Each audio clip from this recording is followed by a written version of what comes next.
नमस्कार मंडळी, तुम्ही बघत आहात पुणेकर मराठी आणि तुमच्या सर्वांचे आपले पुणेकर मराठी या चॅनलवर खूप खूप स्वागत आहे।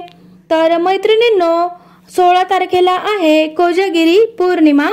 तर कोजागिरी पौर्णिमा ही 16 तारखेला रात्री 8:41 लागणार आहे आणि 17 तारखेला दुपारी 4:56 संपणार आहे। तर मैत्रिणींनो, कोजागिरी पौर्णिमेला खूप जास्त महत्त्व असते। कोजागिरी पौर्णिमेबद्दल आपण थोडक्यात माहिती बघूयात। तर कोजागिरी पौर्णिमेच्या दिवशी माता लक्ष्मीचा जन्म झालेला आहे असे म्हणतात।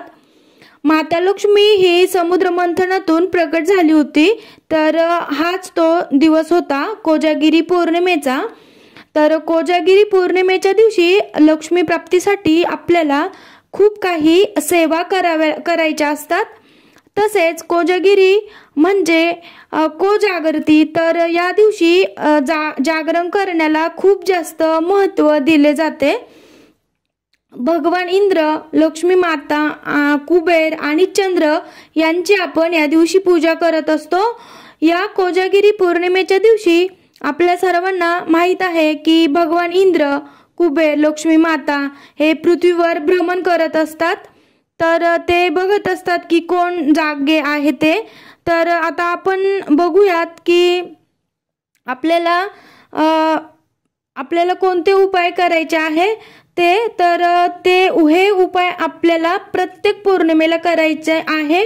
तर उपाय म्हणजे काय, तर आपल्याला अशा 5 ठिकाणी स्वास्तिक हे चिन्ह काढायचे आहे की आणि हे स्वास्तिक आपल्याला कोजागिरी पौर्णिमेलाच नव्हे तर आपण येणाऱ्या प्रत्येक महिन्याच्या पौर्णिमेला आपण हे स्वास्तिक काढावे आणि ते काढल्याने शुभ देखील, स्वास्तिक हे शुभ देखील असते।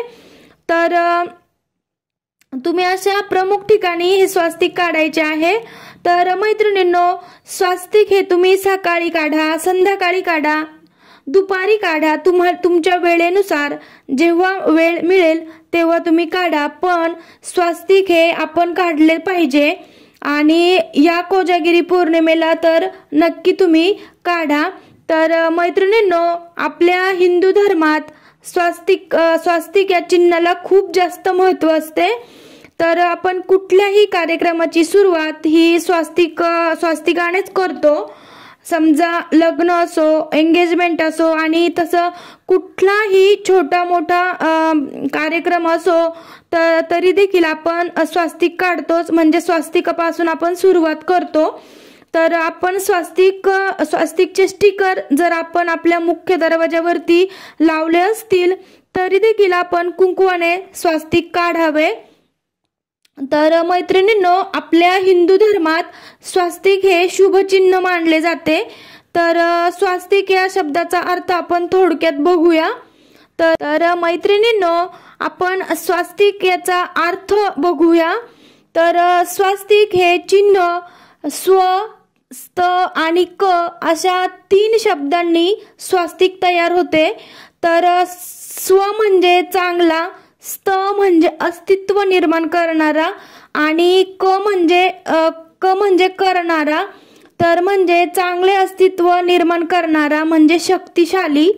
तर चांगली शक्ती निर्माण करणारा, सर्वात जास्त प्रभावशाली असे हे स्वास्तिक असते। तर आता हे स्वास्तिक आपल्याला कुठे काढायचे आहे, कसे काढायचे आपण ते बघूयात। मैत्रिणींनो, जर तुम्हाला पिरियड्स असतील किंवा सुतक असेल, विटाळ असेल तर तुम्ही हे स्वास्तिक काढू शकत नाही। आणि मैत्रिणींनो, आपण हे स्वास्तिक प्रत्येक पौर्णिमेला काढावे। तर मैत्रिणींनो, तुम्ही हे स्वास्तिक 12 महिने जर म्हणजे प्रत्येक पौर्णिमेला जर तुम्ही हे स्वास्तिक आपल्या या 5 ठिकाणी काढत गेलात तर तुम्हाला त्याचा फरक नक्की जाणवेल आणि चांगले अनुभव देखील येतील।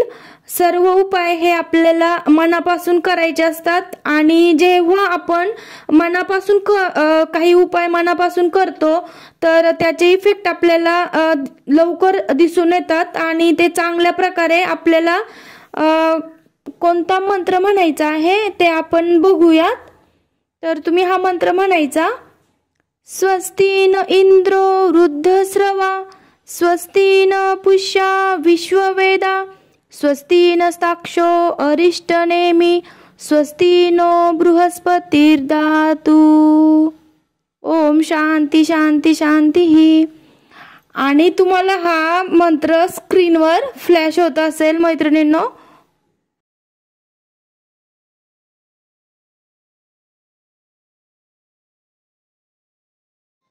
तर मैत्रिणींनो, तुम्ही स्वास्तिक काढण्यासाठी सुरुवात ही तुमच्या मुख्य दरवाजापासून करायची आहे. तर आपला मुख्य दरवाजा स्वच्छ पुसून मगच आपण स्वास्तिक काढायचे आहे. आणि मैत्रिणींनो, स्वास्तिक काढताना आपण स्वास्तिक हे एका रेषेत काढायचे आहे. स्वास्तिक काढायचे म्हणजे स्वास्तिक काढल्यावर त्यामध्ये 4 डॉट नक्की द्या आणि ते डॉट द्यायला विसरू नका. स्वास्तिकच्या साईडने आपण 2 रेषा ओढतो म्हणजे 2 रेषा काढतो, तर त्या देखील तुम्हाला काढायच्या आहे. आणि या स्वास्तिकच्या साईडने आपण ज्या 2 रेषा काढतो तर त्या रेषा म्हणजे मर्यादा असते, तर हे आपण विसरू नका. तर मैत्रिणींनो, दरवाजाला समजा सेफ्टी डोअर जर असेल तुमच्या तिथे तरी देखील तुम्ही मुख्य दरवाजावरतीच स्वास्तिक काढायचे आहे, सेफ्टी डोअरला नाही. तर पहिले आपण मुख्य दरवाजावर स्वास्तिक काढायचे आणि त्याच्यानंतर आपण बघूया की आपण त्यानंतर किचनवर स्वास्तिक काढायचे आहे, म्हणजे किचनमध्ये. तर कारण मैत्रिणींनो, आपल्या किचनमध्ये माता अन्नपूर्णा मातेचा वास असतो, तर हे तुम्हा सर्वांना माहीत असेलच. खरं तर आपण स्वयंपाक करताना नेहमीच पवित्र म्हणजे आपले मन नेहमी चांगले असते असे नाहीये. कधी कधी आपल्या घरात वादविवाद झालेले असतात, कधी कधी कुणाबद्दल द्वेष असतो. म्हणजे थोडक्यात काय तर आपण स्वयंपाक करताना आपलं मन हे नेहमी पवित्र असेल असं नाहीये. आणि सर्वात जास्त महत्वाचं म्हणजे आपण फोनवर बोलत बोलत काम करत असतो, म्हणजे स्वयंपाक करत असतो कधी कधी. तर फोनवर बोलताना आपण चांगल्या गोष्टी बोलू असं नाहीये, तर कधी कधी आपण काही वेळा आपल्या तोंडातून चुकून वाईट गोष्टीही बोलल्या जातात. तर खरं तर स्वयंपाक करताना देवाचे नामस्मरण करायचे असते. पण आपण जर मैत्रिणींनो जर किचनवर स्वास्तिक काढले आपण तर आपले लक्ष नकळत का होईना पण ते स्वास्तिकाकडे जाते. तर त्यावेळेस आपले भरकटलेले मन हे विचलित होत नाही आणि आपण केलेल्या स्वयंपाकात त्याचे अवगुण उतरत नाही. तर त्यामुळे तुम्ही किचनमध्ये स्वास्तिक नक्की काढा. याआधी नसेल काढले तरी देखील ठीक आहे, पण तुम्ही या कोजागिरी पौर्णिमेपासून स्टार्ट करू शकता. तर मैत्रिणींनो, आपल्याला 3रे स्वास्तिक काढायचे आहे, ते म्हणजे आपले कपाट म्हणजे आपली तिजोरी, जिथे आपण आपली लक्ष्मी ठेवतो, पैसा ठेवतो.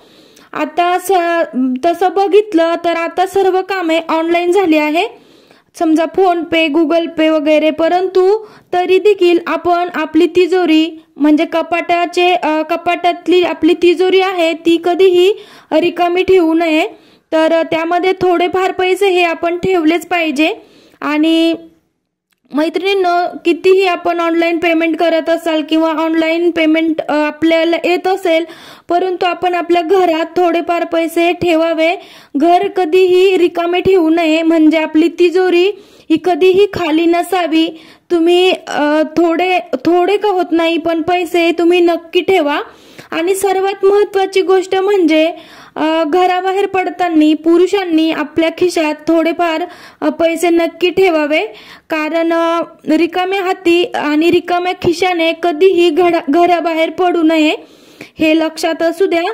कारण लक्ष्मी ही लक्ष्मीला आकर्षित करते.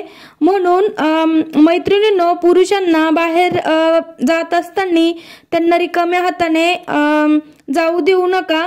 थोडे का होत नाही पण पैसे त्यांच्या खिशामध्ये ठेवा, जेणेकरून लक्ष्मी आकर्षित होईल. तर मैत्रिणींनो, आपल्याला 3रे स्वास्तिक हे आपल्या तिजोरीवरती काढायचे आहे. तर आपण बघूया की चौथे स्वस्तिक हे आपल्याला कुठे काढायचे आहे। तर मैत्रिणींनो, आपल्याला चौथे स्वस्तिक हे आपल्या देवघरामध्ये काढायचे आहे। तर देवघरात तुम्हाला छोटंसं स्वस्तिक नक्की काढायचे आहे। तर देवघरात म्हणजे तुम्ही छोटंसं देवघर असेल तर देवघराच्या पाठीमागे तुम्ही भिंतीवरती एक स्वस्तिक काढू शकता आणि देवघरावरती देखील तुम्ही स्वस्तिक काढू शकता। तर देवघरावरती स्वस्तिक तुम्ही नक्की काढा। आता आपण पाचवे स्वस्तिक बघूया। तर पाचवे स्वस्तिक हे तुम्हाला तुमची मुले जिथे अभ्यास करत असतील तिथे हे स्वस्तिक काढायचे आहे। जिथे तुमची मुले अभ्यास करतात तिथे छोटंसं स्वस्तिक नक्की काढावे। तर स्वस्तिक हे कुंकवाने काढावे आणि स्वस्तिक काढल्याने मन भरकटत नाही, त्यामुळे हे स्वस्तिक काढावे। आणि स्वस्तिक काढून झाल्यानंतर आपण धूप दीप त्यांना ओवाळावे। स्वस्तिक तुम्ही काढा आणि सर्व ठिकाणी स्वस्तिक काढून झाल्यानंतर आपण धूप दीप त्यांना ओवाळायचं आहे। तर अशा प्रकारे आपण या व्हिडिओमध्ये बघितले की स्वस्तिक आणि स्वस्तिकचे महत्त्व आणि ते कुठे काढायचे, तर ते आपण या व्हिडिओमध्ये बघितले आहे। तर आपण भेटूया पुढील व्हिडिओमध्ये। जय संतोषी माता।